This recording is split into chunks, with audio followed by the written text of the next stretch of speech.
تم پر کچھ گناہ نہیں اگر اپنی عورتوں کو طلاق دے دو قبل اس کے کہ ہاتھ لگانے کی نوبت آئے یا مہر مقرر ہو۔ اس صورت میں انہیں کچھ نہ کچھ دینا ضرور چاہیے۔ خوشحال آدمی اپنی مقدرت کے مطابق اور غریب اپنی مقدرت کے مطابق معروف طریقے سے دے، یہ حق ہے نیک آدمیوں پر۔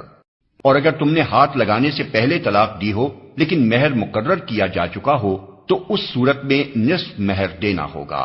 یہ اور بات ہے کہ عورت نرمی برتے اور مہر نہ لے، یا وہ مرد جس کے اختیار میں عقد نکاح ہے نرمی سے کام لے اور پورا مہر دے دے۔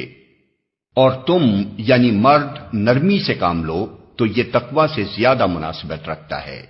آپس کے معاملات میں فیاضی کو نہ بھولو، تمہارے اعمال کو اللہ دیکھ رہا ہے۔ اپنی نمازوں کی نگہداشت رکھو، خصوصاً ایسی نماز کی جو محاسن صلاۃ کی جامع ہو۔ اللہ کے آگے اس طرح کھڑے ہو جیسے فرما بردار غلام کھڑے ہوتے ہیں۔ بد امنی کی حالت ہو تو خواہ پیدل ہو خواہ سوار، جس طرح ممکن ہو نماز پڑھو، اور جب امن میسر آ جائے تو اللہ کو اس طریقے سے یاد کرو جو اس نے تمہیں سکھا دیا ہے جس سے تم پہلے ناواقف تھے۔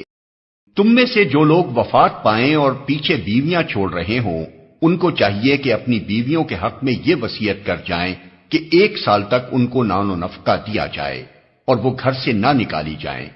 پھر اگر وہ خود نکل جائیں تو اپنی ذات کے معاملے میں معروف طریقے سے وہ جو کچھ بھی کریں اس کی کوئی ذمہ داری تم پر نہیں ہے۔ اللہ سب پر غالب اقتدار رکھنے والا اور حکیم و دانا ہے۔ اسی طرح جن عورتوں کو طلاق دی گئی ہو انہیں بھی مناسب طور پر کچھ نہ کچھ دے کر رخصت کیا جائے، یہ حق ہے متقی لوگوں پر۔ اس طرح اللہ اپنے احکام تمہیں صاف صاف بتاتا ہے۔ امید ہے کہ تم سمجھ بوجھ کر کام کرو گے۔